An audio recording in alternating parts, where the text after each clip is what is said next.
Dengan muka yang tidak terselubung, kita semua mencerminkan kemuliaan Allah. Dan karena kemuliaan itu datang dari Tuhan adalah Roh, maka kita diubah menjadi serupa dengan gambarnya dalam kemuliaan yang semakin besar. Oleh kemurahan Allah, kami telah menerima pelayanan ini. Karena itu kami tidak tawar hati jika Injil yang kami wartakan masih tetap tertutup, maka hanya tertutup untuk mereka yang akan binasa, yaitu orang yang tidak percaya yang pikirannya telah digunakan oleh ilah zaman ini, sehingga mereka tidak melihat cahaya Injil tentang kemuliaan Kristus yang tidak lain adalah gambaran Allah sendiri. Sebab yang kami wartakan bukan diri kami sendiri, yang kami wartakan adalah Yesus Kristus sebagai Tuhan, dan kami sendiri sebagai hamba-Mu karena kehendak Yesus. Sebab Allah yang telah bersabda, dari dalam gelap akan terbit terang. Dialah juga yang membuat terangnya bercahaya dalam hati kita, supaya kita beroleh terang dari pengetahuan tentang kemuliaan Allah yang nampak pada wajah Kristus. Demikianlah sabda Tuhan.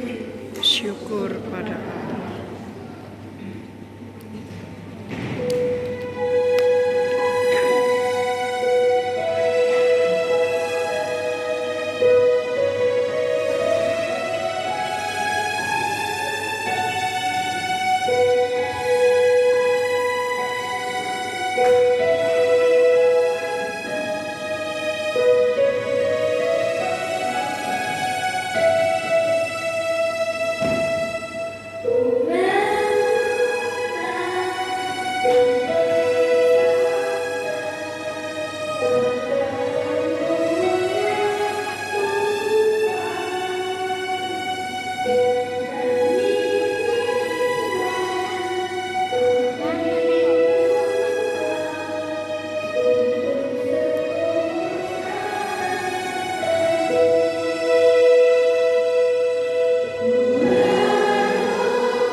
Tuhan bersamamu. Inilah Injil suci menurut Matius. Dalam khotbah di bukit berkatalah Yesus, "Jika hidup keagamaanmu tidak lebih benar daripada hidup keagamaan para ahli Taurat dan orang-orang Farisi, kalian tidak akan masuk ke dalam kerajaan surga. Kalian telah mendengar apa yang disabdakan kepada nenek moyang kita, jangan membunuh. Siapa yang membunuh harus dihukum. Tetapi aku berkata kepadamu, setiap orang yang marah terhadap saudaranya harus dihukum. Barang siapa berkata kepada saudaranya kafir, harus dihadapkan ke mahkamah agama, dan siapa yang berkata jahil harus diserahkan ke dalam neraka yang menyala-nyala. Sebab itu jika engkau mempersembahkan persembahanmu di atas mezbah, dan engkau teringat akan sesuatu yang ada dalam hati saudaramu terhadap engkau, tinggalkanlah persembahanmu di depan mezbah itu, dan pergilah berdamai dahulu dengan saudaramu. Lalu kembali untuk mempersembahkan persembahanmu itu. Segeralah berdamai dengan lawanmu selama engkau bersama-sama di tengah jalan, supaya lawanmu jangan menyerahkan engkau kepada hakim, dan hakim itu menyerahkan engkau kepada pembantunya, dan engkau dilemparkan ke dalam penjara. Aku berkata kepadamu, sesungguhnya engkau tidak akan keluar dari sana sebelum engkau membayar hutangmu sampai lunas." Demikianlah sabda Tuhan. Terpujilah Kristus.